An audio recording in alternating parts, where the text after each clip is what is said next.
Assalamualaikum warahmatullahi wabarakatuh. Malam ini kita melanjutkan pengajian kitab Waraqat. Mohon maaf kemarin itu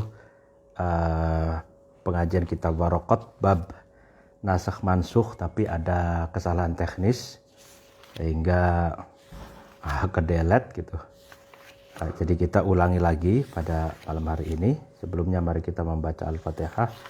Ila hadratin Nabi Mustafa Muhammad Rasulullah sallallahu alaihi wasallam wa ala alihi wa ashabihi wa man tabi'ahum bi ihsanin ila yaumiddin wa ila hadratin jabil ulama il amilin wal auliya'i wa suhada'i was shalihin, khususan muallif kitab Waraqat Syekh Imam Al-Juwaini wa syarah Waraqat, muallif syarah Waraqat Syekh Jalaluddin As-Suyud Al-Mahalli wa Syekh Ad-Dimyati wa Syekh Ahmad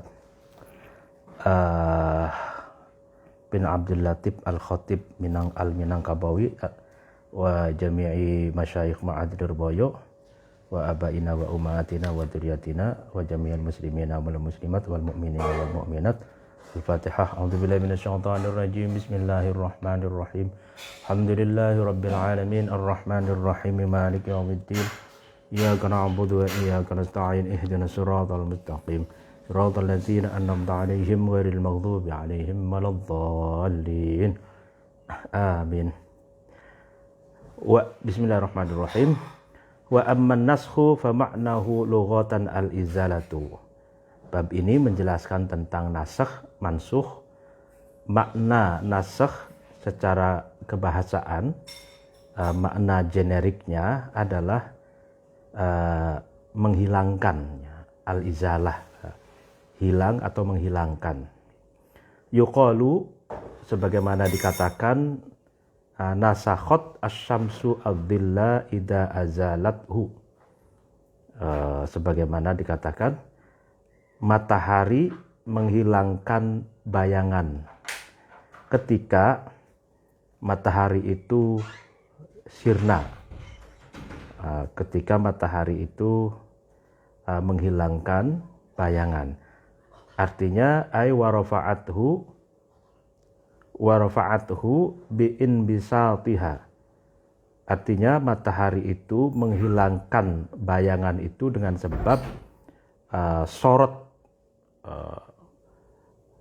matahari itu gumelar atau berkembang gitu ya. Jadi kalau ini maksudnya kenapa nasakh itu dimaknai dengan al-izalah gitu, menghilangkan, itu sebagaimana dalam redaksi ini. Jadi matahari menghilangkan bayangan gitu ya. Nasakhot pakainya. Wakila, sedangkan menurut sebagian ulama yang lain, maknahu an-naqlu. Makna dari an-nasakh itu adalah naql. Naql itu memindah gitu. Min qaulihim nasakhtu ma fil kitabi. Aku memindah sesuatu yang ada di dalam kitab, yang ada di dalam buku. Jadi memindah atau menukil sesuatu atau penjelasan pendapat yang ada di kitab atau yang ada di dalam buku. Itu nasakh gitu. Idza naqaltuhu bi ashkali kitabatihi. Ketika aku memindahkan keterangan yang ada di dalam kitab dengan bentuk tulisan kitab tersebut. Jadi artinya aku menukil apa yang ada di dalam kitab itu dengan menyalinnya dengan tulisan gitu. Jadi ibaratnya seperti kita mengarang buku atau menulis buku itu kan kita ada kutipan langsung gitu kan. Ada kutipan tidak langsung. Nah, kalau nasakh itu di sini di makna an-naqlu itu kita mengutip kutipan secara langsung. Kita mengambil penjelasan yang ada di kitab atau yang ada di buku dengan apa adanya, lalu kemudian kita taruh di body tag gitu ya. Nah itu namanya nasakh gitu. Wa hadduhu syar'an. Sedangkan definisi nasakh menurut syariat, artinya menurut syariat itu menurut pandangan diskursus syariat Islam adalah al-khitabu ad-dalu ala rafil hukmi ats-tsabiti bil khitabi al-mutaqaddimi ala wajhin laulahu lakana tsabitan ma'a tarakhihi anhu. Nah, definisinya menurut wacana syariat, nasakh itu adalah khitab. Khitab itu ujaran atau narasi ya, narasi tapi sifatnya itu ilahiyah, narasi ilahiyah yang menunjukkan atas menghilangkannya satu hukum yang ada atau yang tetap ada di dalam narasi terdahulu. Ya, dengan pandangan jika tidak ada narasi yang menghapus hukum itu, niscaya hukum itu masih tetap berlaku yang ada di dalam khitab al-mutaqaddim tersebut. Nah, ini agak bulat kan. Jadi khitab ini ya, khitab itu al-lafdhiyu, khitab al-lafdhiyu, khitab itu narasi gitu, narasi yang itu narasi ilahi, seperti Al-Quran, narasi nubuwah, seperti hadis gitu ya, yang di situ mengandung tuntutan satu hukum gitu, itu khitab gitu. Nah, jadi khitab itu narasi keagamaan, kalau bisa kita katakan narasi ilahiyah nubuwah gitu. Nah, jadi kalau untuk kita persimpel, jadi nasakh itu narasi yang menghilangkan hukum yang ada di dalam narasi terdahulu gitu. Jadi ada dua narasi, narasi mutaqaddim yang datang duluan, lalu kemudian narasi al-mutaakhir, narasi yang datang belakangan gitu. Nah, narasi yang datang belakangan ini itu telah menghapus hukum yang ada di dalam narasi lama, yaitu khitab mutaqaddim itu. Jika tidak ada narasi mutaakhir atau narasi yang datang belakangan ini, niscaya hukum yang ada di dalam narasi terdahulu atau khitab mutaqaddim itu tetap berlangsung, mengikat dan wajib direalisasikan gitu. Nah, itu gambaran nasakh dalam perspektif syariat gitu. Jadi singkat cerita, ada dua narasi gitu. Narasi yang datang terakhir itu menghilangkan atau mengamandemen hukum yang ada di narasi terdahulu gitu. Hada haddun nasikhi. Nah, ini sebetulnya definisi yang tadi itu adalah definisinya nasikhu. An-nasikhu, sesuatu yang menyalin atau sesuatu yang menghapus gitu. Nah, menghapus hukum. Jadi nasakh itu kan ada nasikh, ada mansukh gitu kan. nasikh itu sesuatu yang menyalin atau sesuatu yang menghilangkan hukum yang ada di mansukh gitu. Jadi nasikh itu posisinya khitab al-mutaakhir gitu. Narasi yang datang belakangan itu nasikhun. Nah, sedangkan khitab mutaqaddim, narasi yang terdahulu itu mansukh itu ya. Jadi sehingga proses nasikh mansukh itu hukum yang ada di mansukh gitu, yang ada di khitab mutaqaddim itu disalin atau diamandemen oleh nasikh. Nah, nasikh ini yaitu khitab al-mutaakhir, narasi yang datang belakangan, seperti itu. Nah, wa yu'khadhu minhu haddun naskhi. Nah, sehingga definisi yang tadi itu khitabul addal ala raf'il hukmi ats-tsabit bi khitabil mutaqaddim tadi itu diambil dari definisinya diambil dari definisinya nasikh gitu. Bi annahu raf'ul hukmil madhkur bi khitabi ila akhirih ay raf'i ta'alluqihi bil fi'li. Artinya nasikh itu ya menghilangkan hukum yang sudah dijelaskan di depan, itu menghilangkan hukum yang ada di khitab mutaqaddim ila akhirih, definisi yang di depan tadi itu. Artinya raf'i ta'alluqihi bil fi'li. Artinya hilangnya itu dalam pengertian apa? Hilang hukum itu dalam pengertian apa? Dalam pengertian hilangnya ketergantungan hukum terhadap perbuatan mukallaf gitu. Perbuatan mukallaf. Artinya hukum itu tidak lagi mengikat bagi mukallaf. Ya, mukallaf itu ya orang yang orang yang berakal, baligh, ya sudah dewasa, seperti itu ya.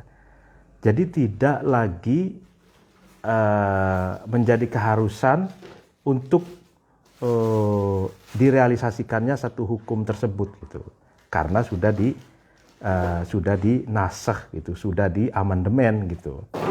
Jadi tidak wajib dilakukan lagi lah intinya oleh mukallaf gitu. Fa kharaja biqaulihi ats-tsabit bil khitab raf'ul hukmi tsabiti bil bara'atil asliyah ay adamit taklifi bi syai'in.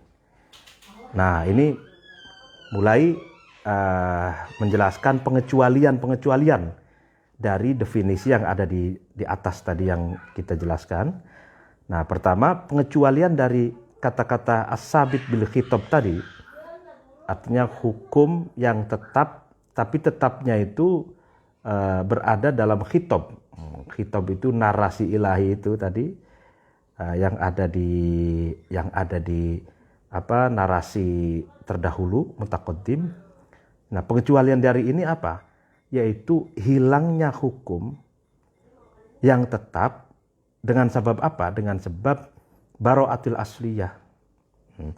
Bebas dari keterikatan hukum, tapi yang bersifat asliyah, yang bersifat asali. Artinya sifat asali itu apa? Artinya hilangnya hukum itu ketidakterikatan hukum itu, ya kan? Karena memang tidak ada syariat atau narasi apapun yang mewajibkan hukum itu dibebankan sedikit pun kepada orang-orang tertentu gitu. Adamit taklif bi syai'in.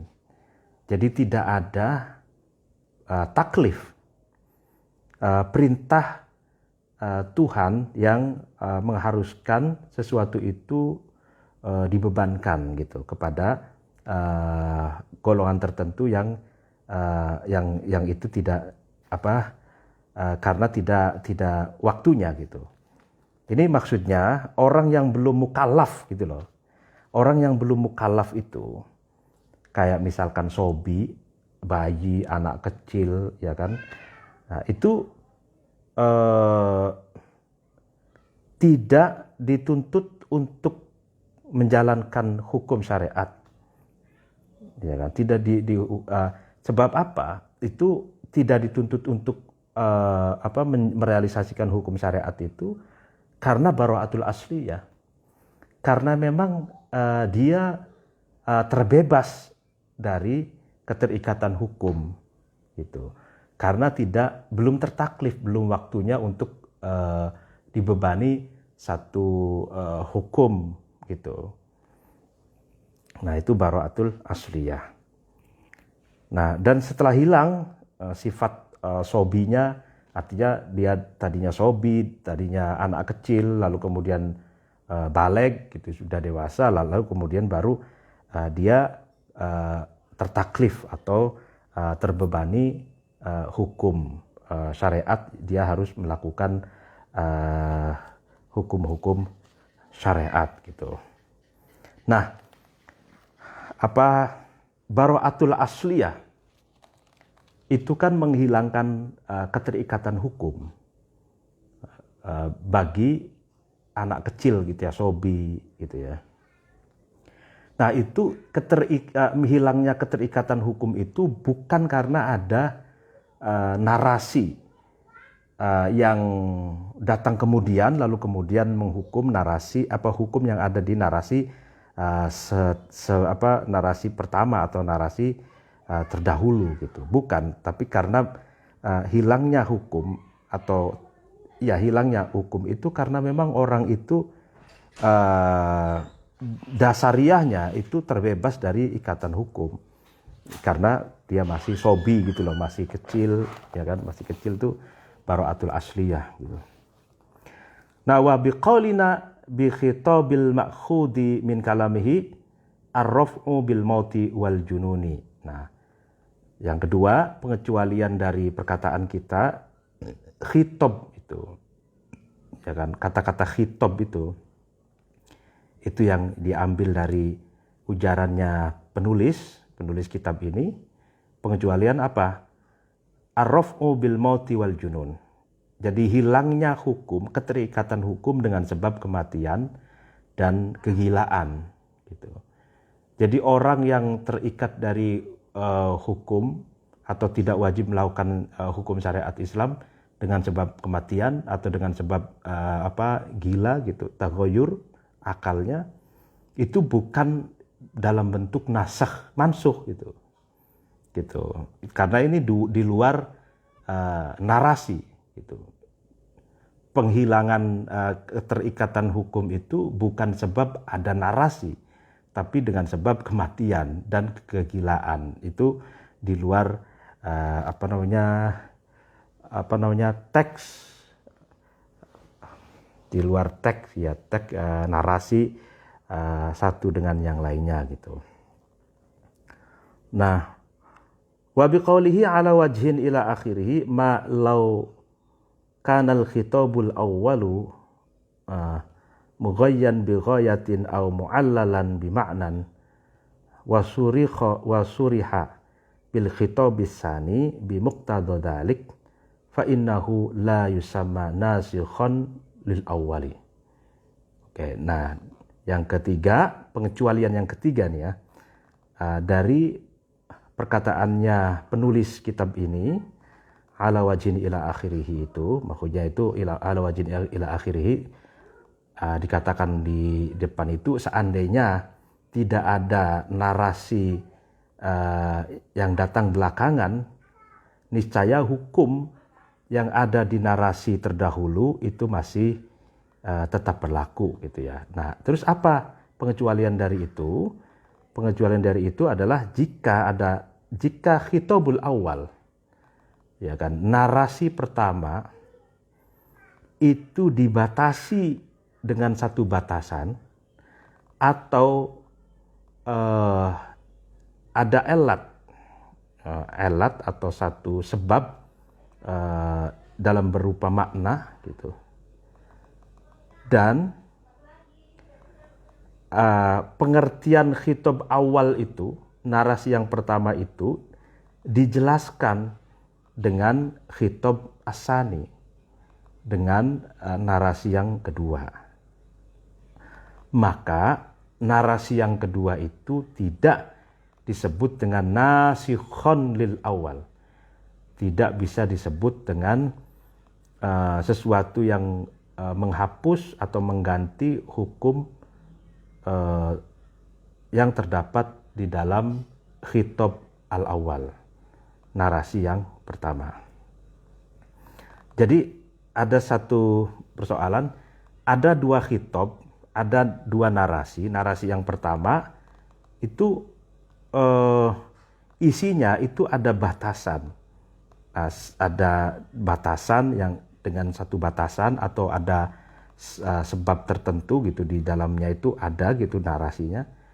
Tapi batasan itu yang terdapat di dalam narasi yang pertama itu dijelaskan maksudnya apa itu oleh narasi yang kedua gitu.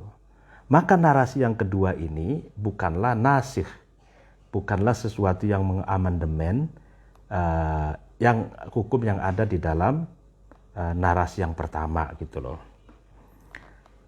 Mithaluhu qauluhu ta'ala idza nudiya lis-sholati min yaumil jum'at fas'au ila dzikrillahi wa dzarul bai'a. Fatahrimul bai'i mughayyan bin qida'il jum'ati.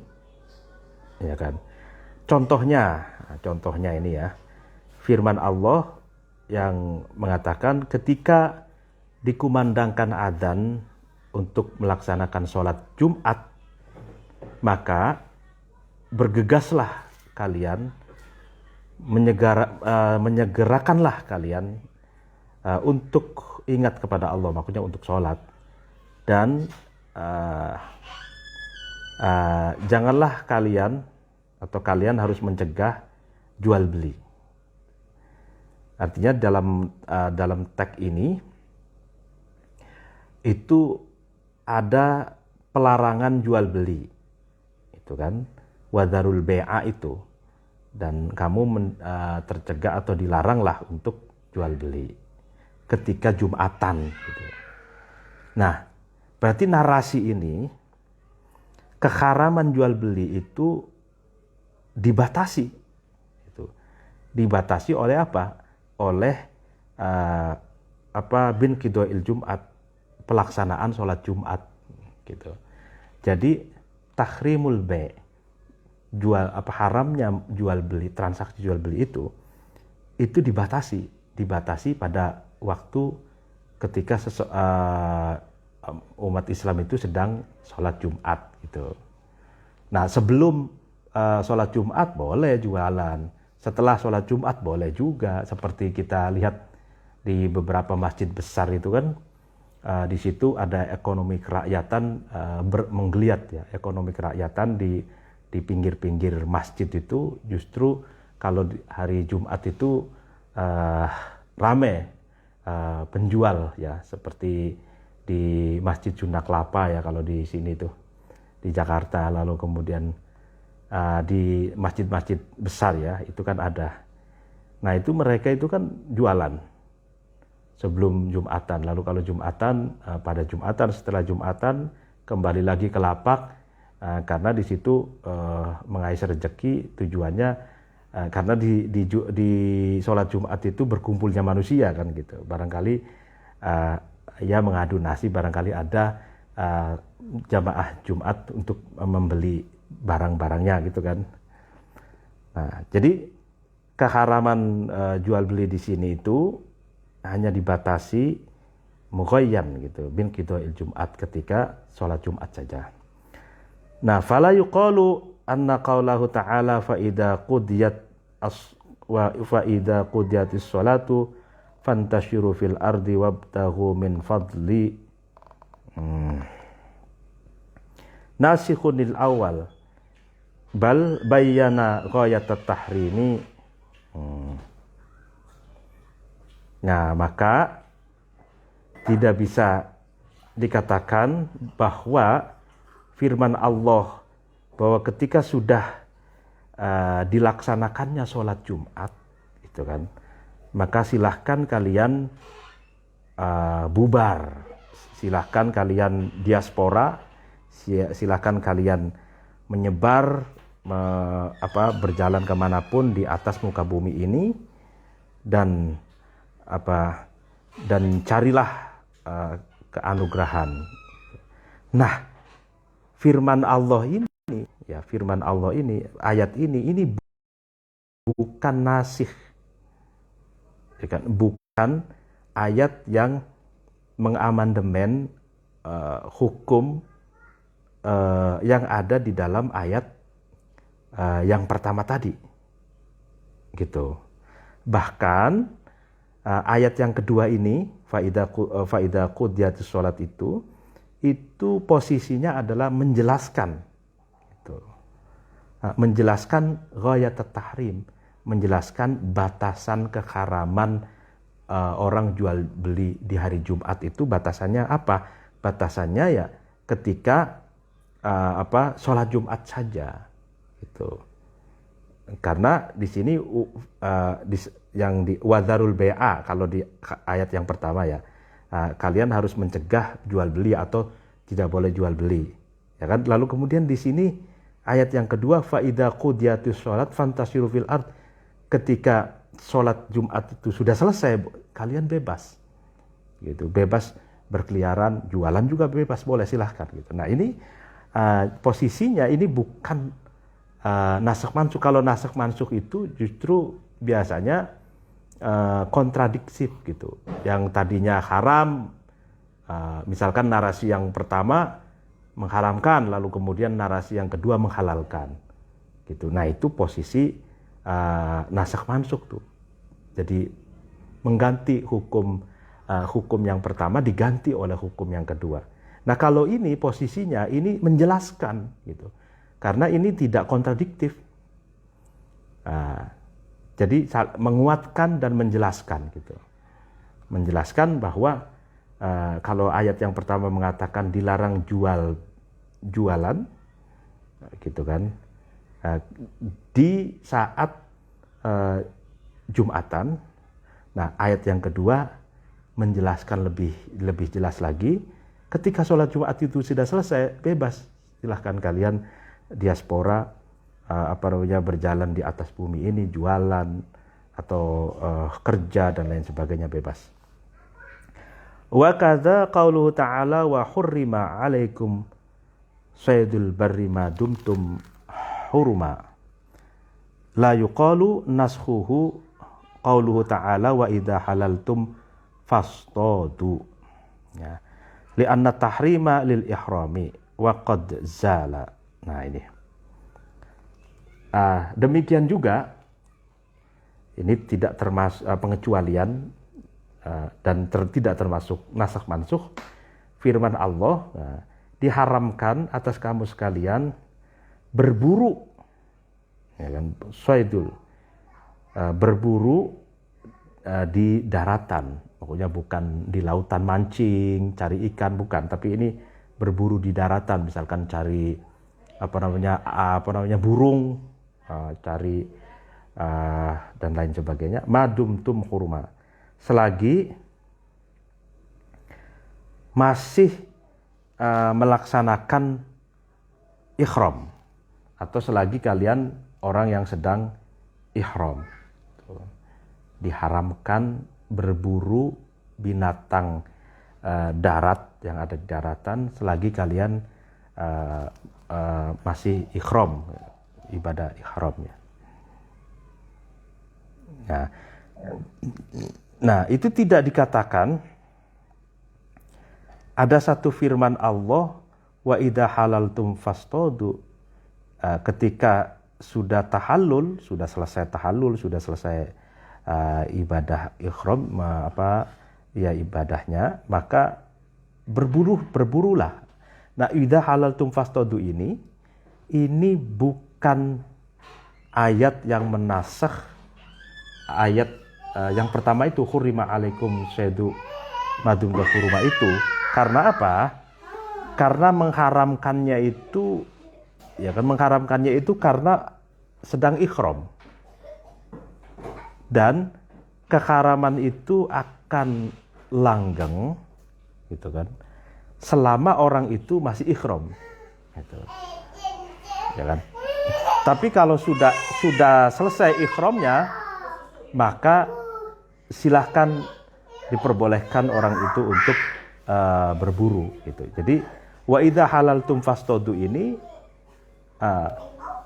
wa hurrima alaikum saydul barri ma dumtum huruma ini posisinya bukan menasakh tapi menjelaskan, dan di sini ada mughayyan lighaya, batasan waktu. Keharamannya itu dibatasi ketika seseorang itu sedang ihram gitu. Kalau sudah selesai ihram boleh berburu gitu. Wa kharaja biqaulihi ma'a taraqihi anhu ma ittasala bil khitab min sifatin aw syartin aw istisna'in. Nah, pengecualian yang terakhir, pengecualian dari definisi tadi dari firman Allah dari perkataan penulis kitab Barokat itu jadi ma'a taraqihi anhu itu tadi berserta khitab ad-dal tadi, narasi yang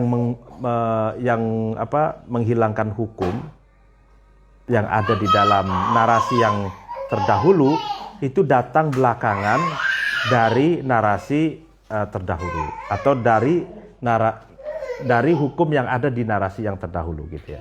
Artinya tidak bersamaan antara narasi ilahi yang isinya itu yang mengamandemen dengan narasi yang di dalam hukum itu diamandemen oleh narasi yang mengamandemen. Itu tidak bersamaan gitu.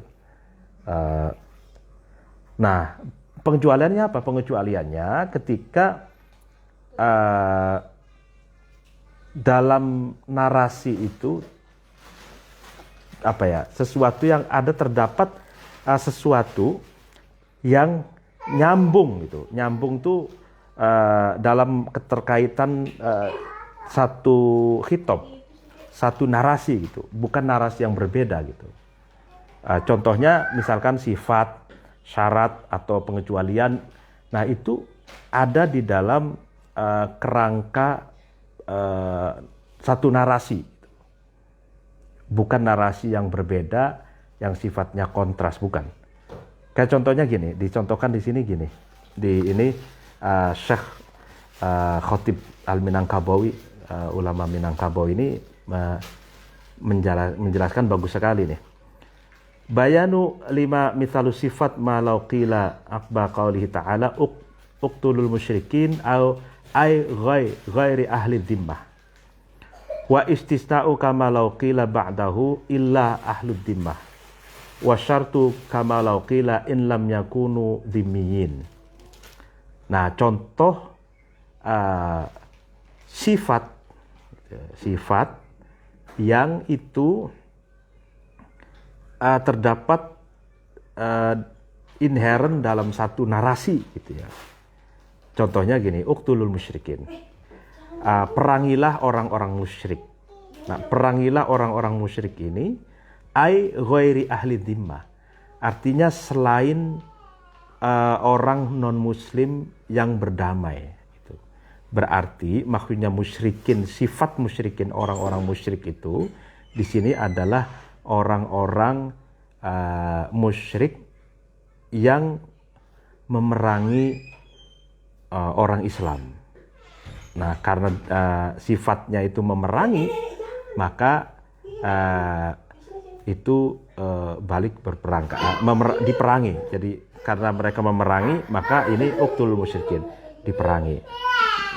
Nah, kalau ahlu dhimmah sifatnya itu berdamai, maka tidak boleh diperangi. Itu bahkan wajib dilindungi non muslim yang hidup berdamai dengan orang Muslim itu wajib dilindungi. Lalu kemudian pengecualian yang kedua, istisna, pengecualian. Artinya pengecualian ini dalam satu narasi. Kan uqtulul musyrikin, ya kan? Tapi ada ayat lagi illa ahadtum. Ya kan? Jadi perangilah orang-orang musyrik. Tapi ada ayat lain illa ahadtum, kecuali non muslim yang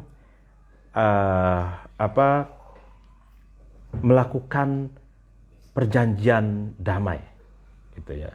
Melakukan perjanjian damai.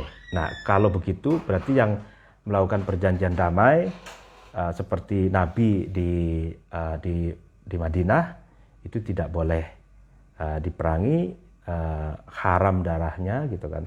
Makanya Nabi mengatakan man adza dzimmiyan faqad adzani, barang siapa yang melukai non muslim yang hidup berdamai dengan orang Islam, maka dia sama saja melukaiku, gitu ya.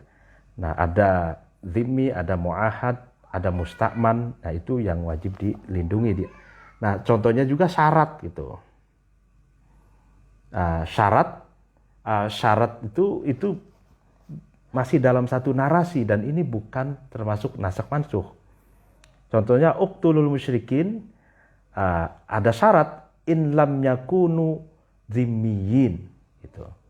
Perangilah orang-orang musyrik dengan syarat ketika mereka bukan zimmiyin, bukan orang-orang non muslim yang berdamai dengan orang-orang muslim, gitu.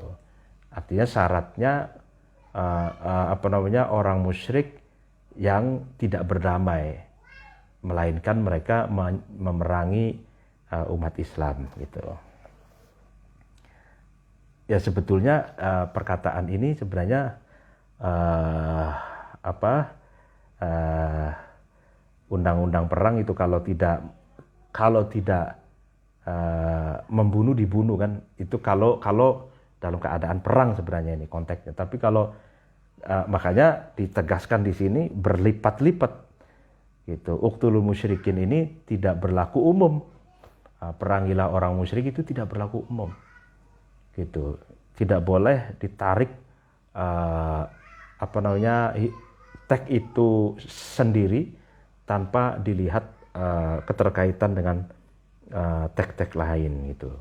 Nah, ini kan kalangan teroris itu kesalahannya di situ karena tidak ngaji usul fikih.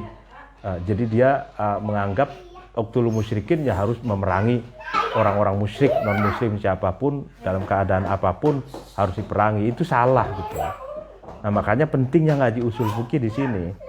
Jadi di sini uqtulul musyrikin itu ada terkait dengan sifat, terkait dengan syarat, dan terkait dengan istisna, gitu. Itu uqtulul musyrikin itu perangilah orang-orang musyrik, sifatnya itu ghairi ahli dhimmah, selain non muslim yang berdamai. Yang kedua, ya kan, ini perlu saya ulang-ulangi karena penting. Yang kedua itu terkait dengan pengecualian, istisna. Illa ahlu dhimmah atau illa ahadtum, itu dalam ayatnya, ya kan. Lalu kemudian yang ketiga terkait dengan syarat in lam yakunu dhimmiyin, gitu. Ketika mereka bukanlah non muslim yang berdamai, itu kalau dalam konteks berperang. Kalau yang berdamai nggak boleh, gitu. Haram, bahkan itu termasuk dosa besar, ya, membunuh non muslim yang berdamai itu dosa besar. Sama seperti dosanya sama seperti membunuh sesama orang Islam, gitu. Karena dilarang oleh Allah dan Rasulnya, illa ahadtum, itu perintah Allah di dalam Al-Quran. Man adza dzimmiyan faqad adzani, itu hadis Rasul yang mengatakan, yang melarang itu.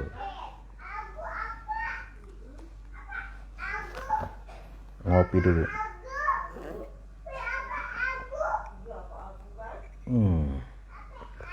Mantap. Wa yajuzu naskhur rasmi wa baqa al-hukmi nahwa asy-syaikhu wa syaikhatu ida zanaya farjimuhuma al-battata. Boleh menasakh atau menyalin atau mengamandemen tulisannya di amandemen, tapi hukumnya masih tetap. Jadi tulisannya di dalam Al-Quran itu sudah tidak ada gitu dalam narasi, tapi hukumnya masih tetap. Nah, contohnya di sini ada teks asy-syaikhu wasy-syaikhatu idza zanaya farjimuhuma al-battata. Laki-laki tua dan perempuan tua, kakek nenek gitu ya, ketika mereka berzina, hubungan seks di luar nikah, maka kalian harus menghukum kedua-duanya secara pasti gitu ya. Hukumnya itu rajam. Nah, qala Umar radhiyallahu anhu fa ana qad qara'naha rawahu Syafi'i wa ghairuhu. Nah, Umar bin Khattab itu berkata, saya sungguh pernah membaca narasi itu, asy-syaikhu wa syaikhatu idza zanaya farjimuhuma al-battata. Ini diriwayatkan oleh Imam Syafi'i dan yang lainnya. Nah, waqad rajama Rasulullah sallallahu alaihi wasallam al-muhsanaini muttafaqun alaih wa huma al-murad bisyekh wa syekhah. Ya kan? Nah, dalam prakteknya Rasulullah itu menghukum dua insan yang zina muhson. Zina muhson itu dua-duanya itu sudah berumah tangga gitu. Itu tidak jomblo lagi. Kalau ghairu muhson itu kan zina yang dilakukan para jomblo gitu ya. Nah, ini maksudnya dua muhson ini maksudnya adalah syekh wa syekhah katanya. Jadi laki-laki tua dan perempuan tua gitu. Kalau laki-laki tua perempuan tua itu kan sudah logikanya mereka sudah tidak jomblo lagi. Mereka orang yang sudah berkeluarga gitu. Jadi muhson. Jadi meskipun asy-syaikhu wa syaikhatu itu idza zanaya itu tadi itu secara tertulis itu tidak ada, tapi substansinya masih ada, hukumnya masih ada, karena Rasul menghukum al-muhsanaini gitu. Wa naskhul hukmi wa baqa ar-rasmi. Nah, yang kedua, boleh juga mengganti atau mengamandemen hukumnya. Hukumnya diamandemen, tapi tulisannya masih ada gitu. Contohnya, nahwa walladzina yutawaffawna minkum wa yadharuna azwajan wasiyatan li azwajihim mata'an ilal hauli. Ya kan? Nusikha bi ayatin yatarabbasna bi anfusihinna arba'ata ashhuri wa ashra. Nah, contohnya ada ayat ya kan laki-laki yang meninggal itu kan meninggal ya kan, dan mereka laki-laki itu meninggalkan wasiat dari Allah gitu kepada istri-istrinya, li azwajihim mata'an ilal haul. Istri-istri yang ditinggalkannya itu suruh beristirahat dulu, bersenang-senang dulu, bukan bersenang-senang dulu, maksudnya off dulu lah, tidak boleh nikah lagi sampai 1 tahun masanya. Artinya ayat ini maksudnya masa iddah perempuan itu ilal hauli gitu, 1 tahun gitu. Nah ini dinasakh, itu hukumnya di amandemen hukum iddahnya perempuan yang ditinggal mati itu selama 1 tahun itu di amandemen dengan ayat yatarobas nabi anfusihinna arba'ata asyuri wa asyra. Nah, dalam penantian iddah bagi perempuan yang ditinggal mati oleh suaminya itu 4 bulan 10 hari. Nah, hitungannya kan beda. Yang pertama itu iddahnya perempuan yang ditinggal mati oleh suaminya itu penantian untuk kawin lagi itu selama 1 tahun. Lalu kemudian ayat yang kedua, masa iddah penantian perempuan itu hanya 4 bulan 10 hari. Gitu. Nah, jadi yang 4 bulan 10 hari ini mengamandemen 1 tahun. Ya kan dipercepat gitu, kasihan katanya. Kalau jomblo lama kan mungkin kebutuhan biologisnya kalau 1 tahun kan berbahaya gitu. Jadi 4 tahun 10 bulan ini bisalah perempuan itu menahan birahinya ya gitu, syahwatnya. Tapi kalau 1 tahun iddahnya itu 1 tahun, nah itu berbahaya, terlalu lama gitu. Ini pengertiannya Allah terhadap perempuan gitu. Nah, lalu kemudian wanaskhul amrayni ma'an. Yang ketiga, boleh juga mengamandemen dua-duanya sekaligus. Artinya mengamandemen tulisannya sekaligus mengamandemen hukumnya gitu. Contohnya nahwa hadisi Muslim an Aisyah kana fima nazala asyru radha'atin ma'lumatin yuharrimna fanusikhanna bikhamsin ma'lumatin yuharrimna.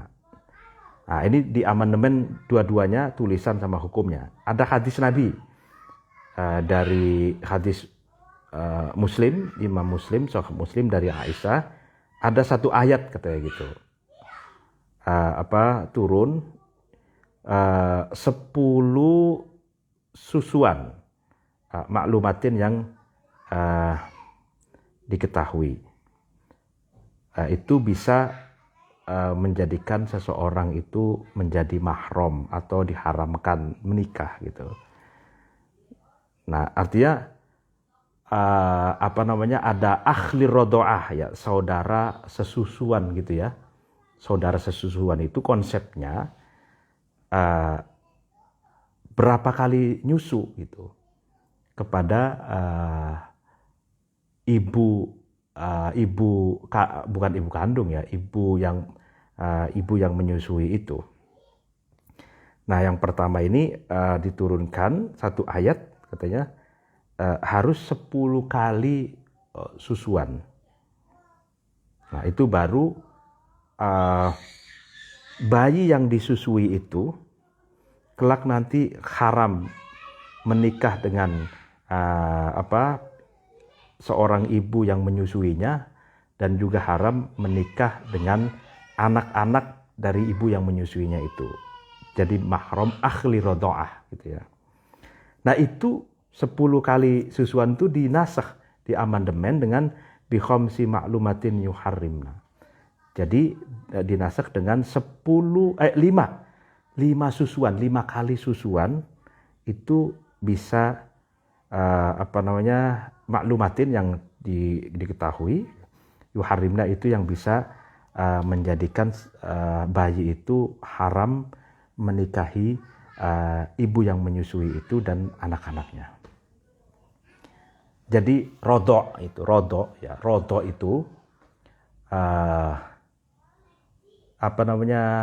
dulu ada ayat katanya pernah turun bahwa rodo itu disyaratkan harus 10 kali susuan.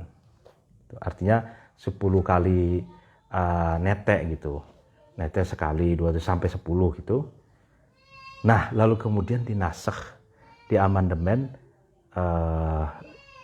menjadi 5 kali susuan, itu sudah sah menjadi rodok gitu.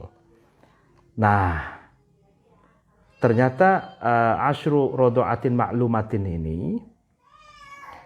ini teksnya sudah nggak ada, hukumnya pun tidak ada gitu. Nah, makanya naskhul amrayni ma'an, ini dinasakh, diamandemen dua-duanya, teksnya sekaligus hukumnya, sehingga yang berlaku adalah khamsu maklumatin, jadi 5 kali susuan gitu. Yang qasimun naskhu ila badalin wa ila ghairi badalin. Nah, nasakh juga terbagi menjadi 2. Yang pertama nasakh badal dan nasakh yang ghairi badal. Maksudnya nasakh badal itu nasakh yang ada gantinya. Jadi sesuatu yang diamandemen itu diganti gitu. Yang mengamandemen itu memberikan solusi ganti alternatif bagi sesuatu yang diamandemen. Itu badal, nasakh badal. Kalau nasakh ghairu badal itu menasakh atau mengamandemen, ya sudah begitu saja tanpa ada solusi alternatif pemberian ganti dari apa yang sudah di amandemen gitu. Contohnya al-awwalu kama fi naskhi istiqbali Baitul Maqdis bistiqbalil Ka'bah. Ya kan? Nah, ini contoh yang pertama, contoh badal, nasakh badal. Amandemen, yang diamandemen itu diganti dengan sesuatu yang lain. Contohnya mengamandemen menghadap kiblat Baitul Maqdis diganti dengan kiblat menghadap Ka'bah. Ya kan? Jadi apa namanya?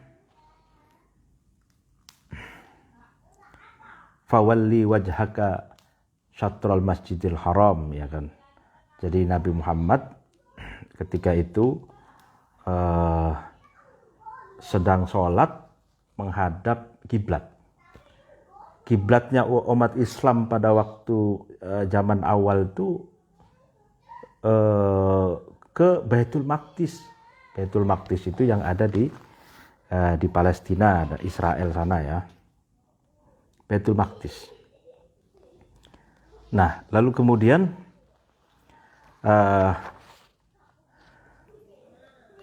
fawali wajhaka syatrul masjidil haram.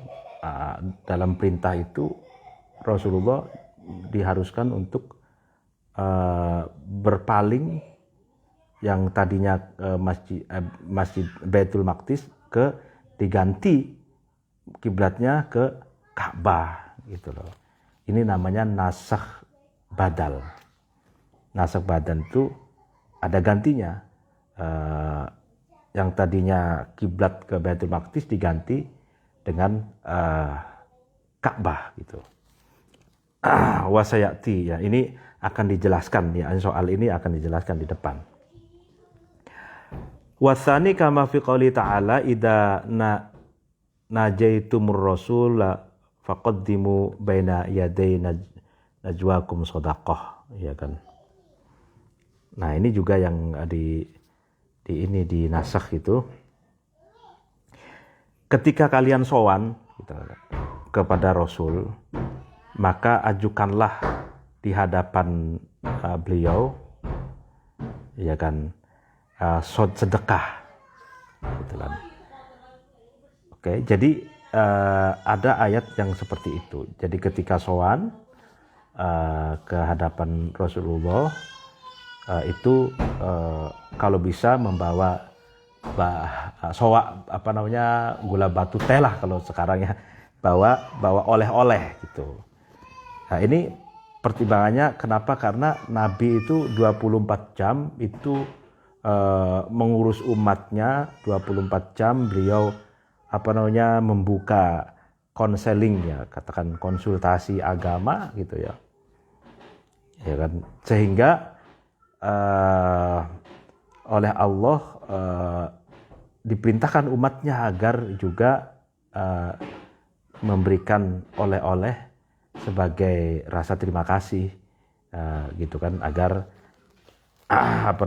juga Rasul senang gitu ya. Nah, ayat ini dinusah, di amandemen gitu. Bahkan ekstrim amandemennya. Amandemennya itu kalau di sini kan ada anjuran untuk memberi sedekah kepada Rasul. Nah, amandemennya itu Rasul itu mengatakan bahwa beliau bersama keluarganya, keluarganya sampai anak cucunya itu haram menerima sedekah, haram menerima zakat, gitu. Jadi kalau ada orang mengaku keturunan Rasulullah suka cari sedekah atau proposal lah, itu bagaimana itu? Jadi padahal Rasulullah mengharamkan dirinya dan keluarganya untuk menerima zakat, gitu. Nah, itu amandemen. Itu yang tadinya perintah, ya kan, perintah untuk memberikan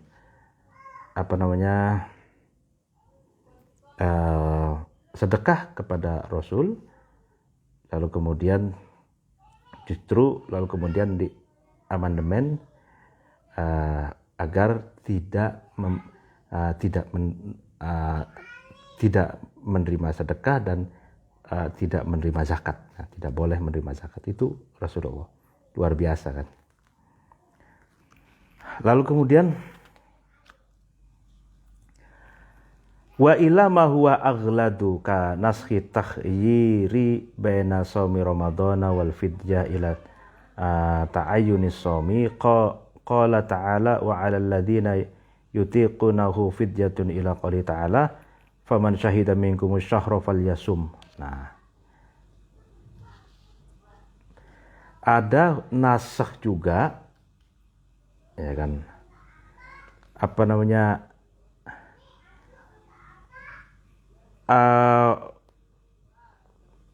memberikan hukum, ya kan, itu lebih berat daripada hukum yang ada di dalam mansukh.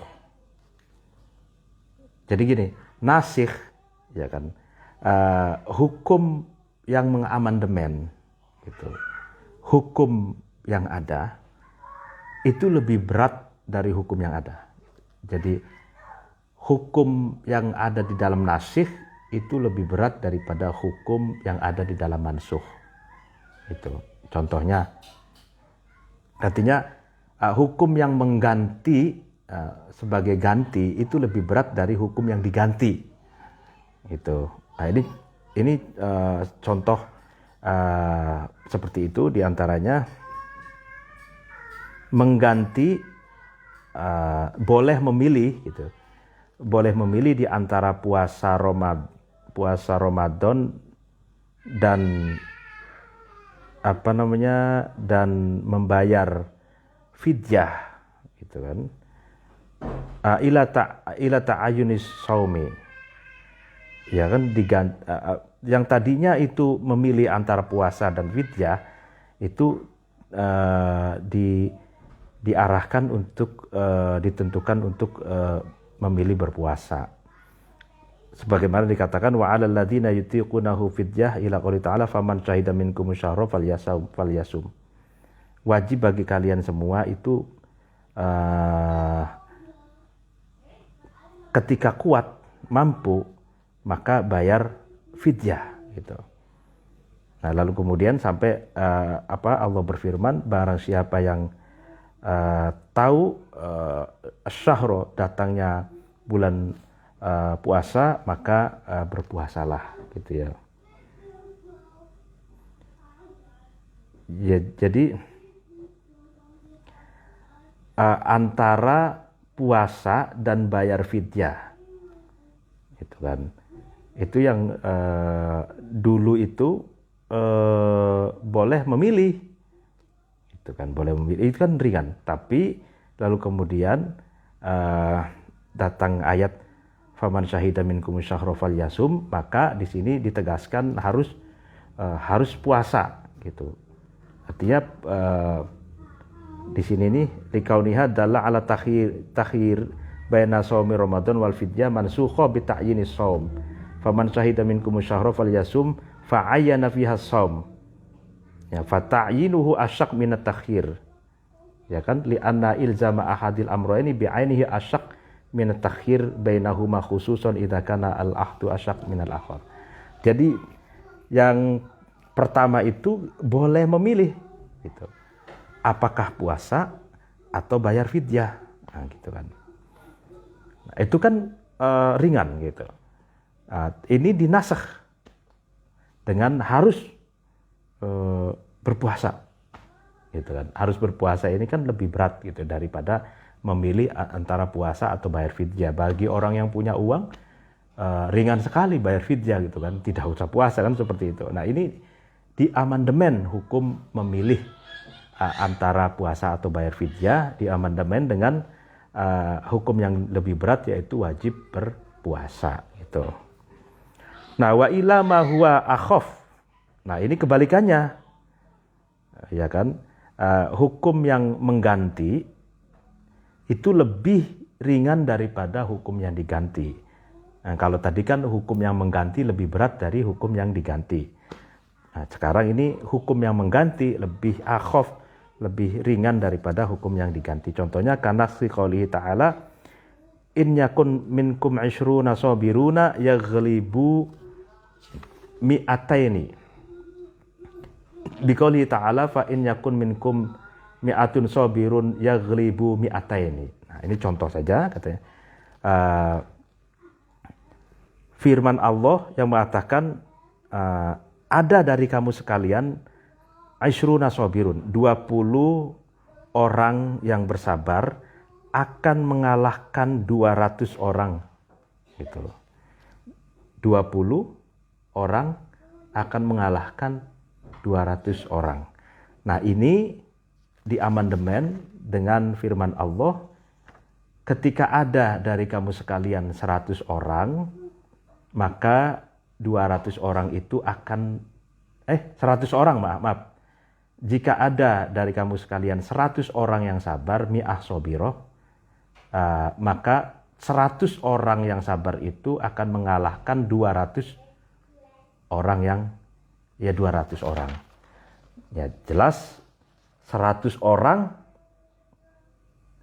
mengalahkan 200 orang atau menghadapi 200 orang itu lebih ringan daripada 20 orang menghadapi 200 orang, kan seperti itu. Berarti kan ini lebih ringan gitu.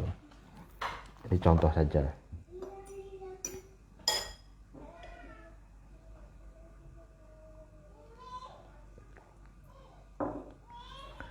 Wa yajuzu naskhul kitabi bil kitabi kama taqaddama fi ayatayil iddah wa ayatayil musabarah.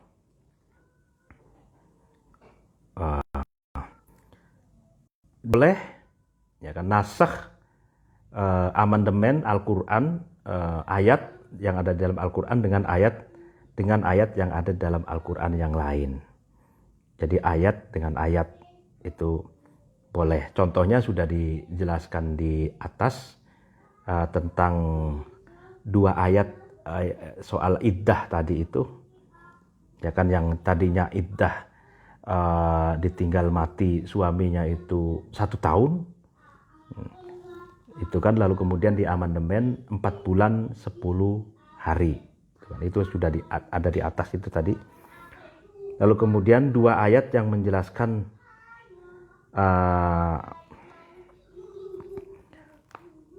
musabaroh orang-orang yang sabar tadi, barusan tadi itu yang Aishruna sabiroh yaghlibu mi'atain, 20 orang yang sabar menghadapi atau mengalahkan 200. Lalu kemudian ini dinusakh atau di amandemen dengan 100 orang yang sabar menghadapi atau mengalahkan 200 gitu. Itu contoh nasakh Quran bil Quran. gitu. Dan contoh-contoh yang lain banyak kalau di lain. Wa naskhu sunnati bil kitabi, ada juga boleh menasakh hadis dengan Al-Qur'an. Kama taqaddama fi istiqbali Baitul Maqdis as-sabit bis sunnah al-fi'liyah fil hadis sahihaini bi qouli ta'ala fawalli wajhaka syatrul masjidil haram. Nah, ini ternyata contoh. Nah, ini kan kama sayati yang tadi jelaskan. Contoh hadis itu diamandemen oleh Al-Quran. Itu contohnya itu menghadap kiblat Baitul Maqdis. Jadi umat Islam awal tuh menghadap kiblat ke Baitul Maqdis itu sunnah fi'liyah Nabi. Jadi Nabi berinisiatif sholat itu menghadap Baitul Maqdis. Lalu kemudian dinasakh sunnah fi'liyah ini Nabi itu dengan firman Allah. Firman Allah yang mengatakan fawalli wajhaka syatratul masjidil haram, berpalinglah kamu ke arah Masjidil Haram. Nah, jadi di dalam keterangan di sini as-sabit bis sunnah al-fi'liyah itu as-sabitu bi fi'lin Nabi sallallahu alaihi wasallam fi khabari sahihaini ay min annahu sallallahu alaihi wasallam istaqbala Baitul Maqdisi fi sholati 16 syahron. Nah, coba. Jadi Nabi itu ya kan mengajak para sahabatnya umat Islam pada waktu itu, pada waktu awal sholat itu menghadap kiblat. Kiblatnya adalah Baitul Maqdis. Selama berapa lama? Sittata asyara syahron. Selama 16 bulan. Lama juga ya. 1 tahun lebih.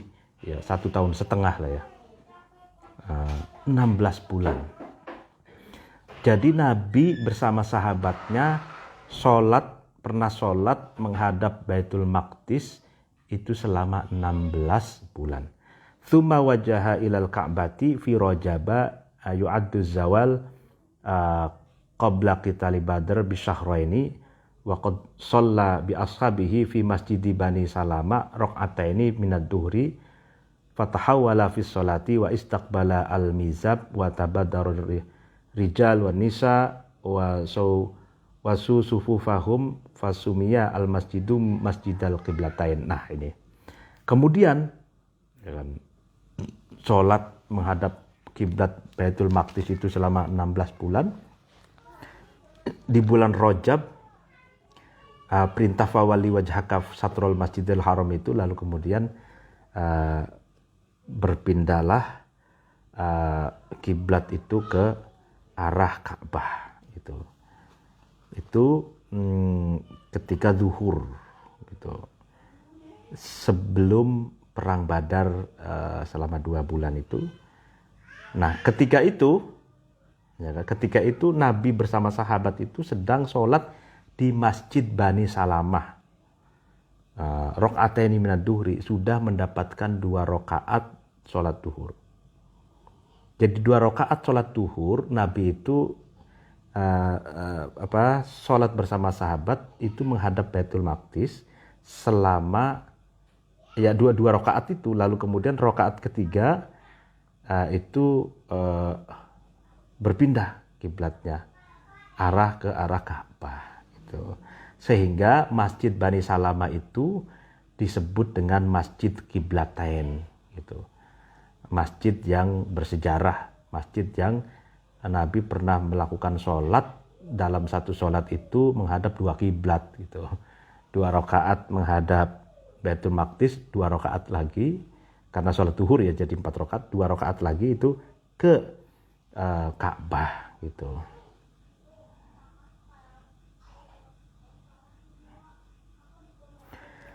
Lalu kemudian wabis sunnati nahu hadisi muslimin kuntu nahaitukum an ziyaratil quburi fazuruha. Nah, bisa juga nasakh sunnah bis sunnah. Amandemen hadis dengan hadis gitu. Nah, contohnya kuntu nahaitukum an ziyaratul kubur fazuruha. Gitu. Dulu kata Nabi, saya pernah melarang kalian ziarah kubur. Nah, fazuruha, maka sekarang saya mempersilahkan kalian silahkan ziarah kubur. Gitu. Kuntu nahaitukum an ziyaratul kubur. Ini hadis, fazuruha juga hadis. Ya kan? Jadi di dalam hadis ini ada dua hukum. Hukum yang pertama nahyu ziyaratul kubur, melarang atau haram ziarah kubur. Lalu kemudian hukum yang kedua, yang narasi yang kedua itu memperbolehkan ziarah kubur. Nah, hukum memperbolehkan ziarah kubur ini mengamandemen dan mengganti hukum haramnya ziarah kubur. Gitu. Nah, ini penting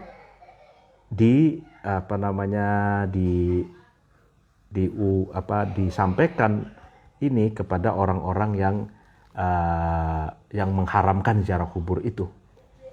Gitu. Mereka nggak ngerti nasakh mansukh, nggak ngaji kitab kuning, nggak ngaji usul fikih, sehingga mereka mengharamkan ziarah kubur, padahal Nabi itu sudah menasakh hukum haramnya ziarah kubur dengan hukum diperbolehkannya ziarah kubur, gitu ya. Nah, wasakata an naskhil kitabi bis sunnati wa qad qila bi jawazihi wa mithlu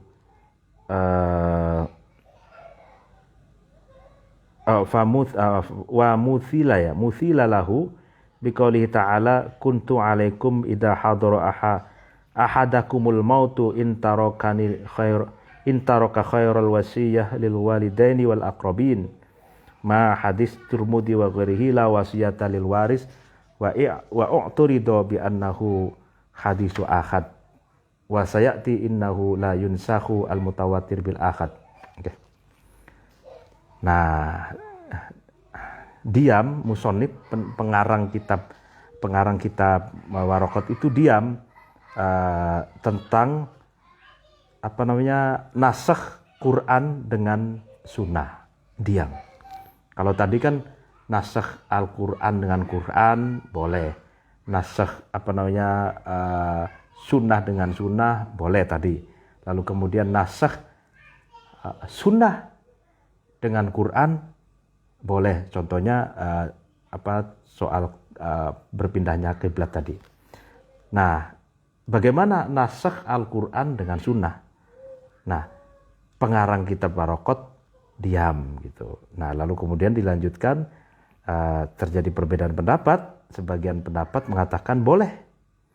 Nah, boleh katanya nasakh Al-Quran dengan sunnah. Contohnya katanya kutiba alaikum idza hadara ahad. Nah, diwajibkan atas kamu sekalian ya kan, ketika kematian akan datang atau sudah datang kepadamu, gitu kan, ya kan, dan ketika kalian meninggalkan harta benda, ya kan, yang diwajibkan wasiat kepada walidaini, kedua orang tua dan saudara-saudaranya gitu. Nah, serta ada hadis Tirmidzi dan yang lain selain Tirmidzi, la wasiyata li warisin wa u'tiridu bi annahu khabaru ahad. Nah, ini tadi itu kutiba alaikum idza hadara ahadukum itu Quran yang menegaskan bahwa wajib berwasiat gitu. Orang yang mau meninggal itu wajib berwasiat gitu. Kutiba wajib berwasiat kepada kedua orang tua dan kerabatnya gitu. Tapi ada hadis Tirmidzi dan yang lainnya mengatakan la wasiyata li warisin. Tidak wajib ya, tidak wasiat sama sekali kepada ahli waris. Maksudnya tidak wajib wasiat gitu. Nah, la wasiyata li warisin ini hadis. Ini menasakh kutiba alaikum idza hadara ahadukumul maut in taraka khairul wasiat tadi itu. Tapi contoh ini wa u'turidu bi annahu khabaru ahad. Itu diperdebatkan gitu.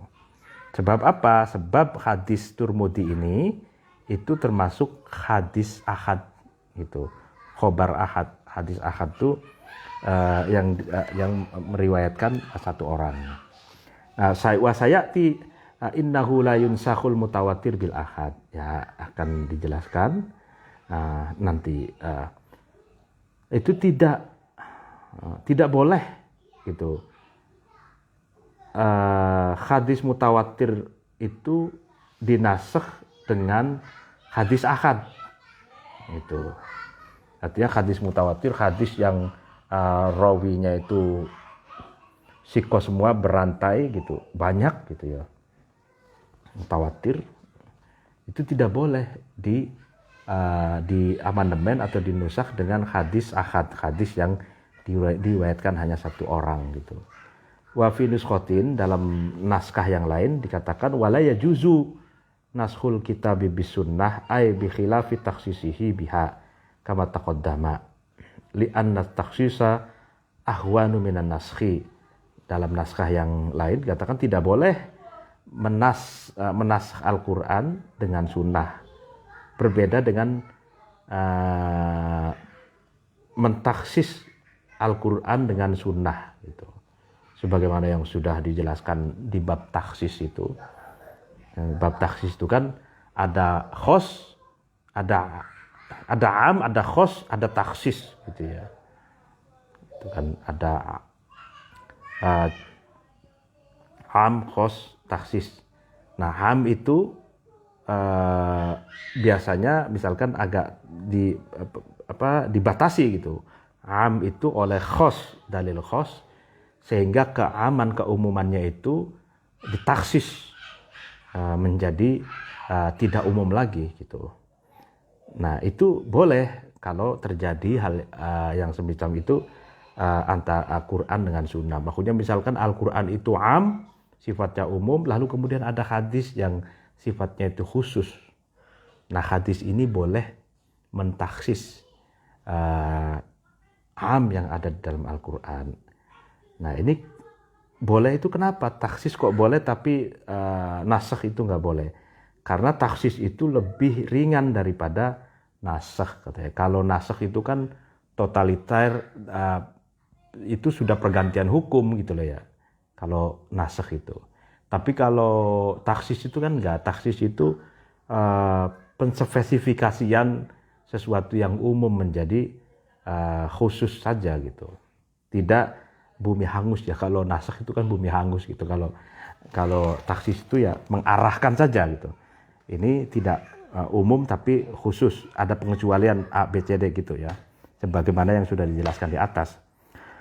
Wa yajuzu naskhul mutawatiri bil mutawatir, ya boleh. Kalau hadis mutawatir dinasakh dengan hadis mutawatir yang lain. Wa naskhul ahad bil ahad, boleh juga hadis ahad dinasakh dengan hadis ahad. Atau hadis ahad dinasakh dengan hadis mutawatir bil mutawatir, boleh. Wa la yajuzu naskhul mutawatir kal Qur'ani bil ahadi li annahu dunahu fil quwwah. Tidak boleh menasakh hadis mutawatir, atau seperti halnya Quran itu kan mutawatir, artinya otentisitasnya itu terjaga karena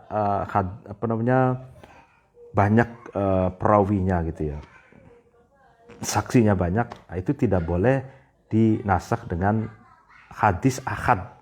Karena apa? Karena hadis ahad itu lebih rendah dalam kualitas kekuatannya gitu daripada mutawatir gitu ya. Ar-rajihu jawazu dzalik li anna mahalla naskhi al-hukmu wa dilalatu alaihi bil mutawatir dhanniyatun kal ahad. Nah, sedangkan menurut qaul rajih, sebagian ulama yang qaul rajih boleh saja katanya. Boleh menasakh hadis mutawatir dengan hadis ahad. Alasannya apa? Karena subjek nasakh itu hukum, ya kan? Ya kan hukumnya gitu. Ad-dilalah alaihi bil mutawatir doniyah kal ahad. Dilalah, ya kan? Dalil atas penentuan satu hukum dengan hadis mutawatir itu sifatnya doniyah. Sama seperti halnya penetapan hukum dari hadis ahad, katanya gitu. Ini. Jadi memang khilafiyah, sebagian ulama mengatakan nasakh hadis mutawatir dengan hadis ahad tidak boleh karena hadis ahad itu kualitasnya lebih lemah, sedangkan mutawatir lebih kuat. Nah, sebagian ulama lagi yang termasuk qaul rajih ini boleh, katanya boleh gitu, hadis mutawatir dinasakh dengan hadis ahad. Karena apa? Karena subjek hukum itu adalah hukum, subjek nasakh itu pengamandemenan itu hukum. Sedangkan dilala alal hukmi bil mutawatir itu doniyah. Perumusan hukum dengan menggunakan hadis mutawatir itu sifatnya doniyah. Sifatnya itu pemikiran mujtahid, pemikiran manusia, produk pemikiran manusia, dugaan kuat para ulama mujtahid, sama seperti juga perumusan hukum dengan menggunakan hadis ahad itu pun doniyah, katanya gitu. Ya, demikian pengajian kita malam hari ini. Mohon maaf apabila ada kekurangan dan kesalahan. Wallahul muwaffiq ila aqwamit thoriq. Wassalamualaikum warahmatullahi wabarakatuh.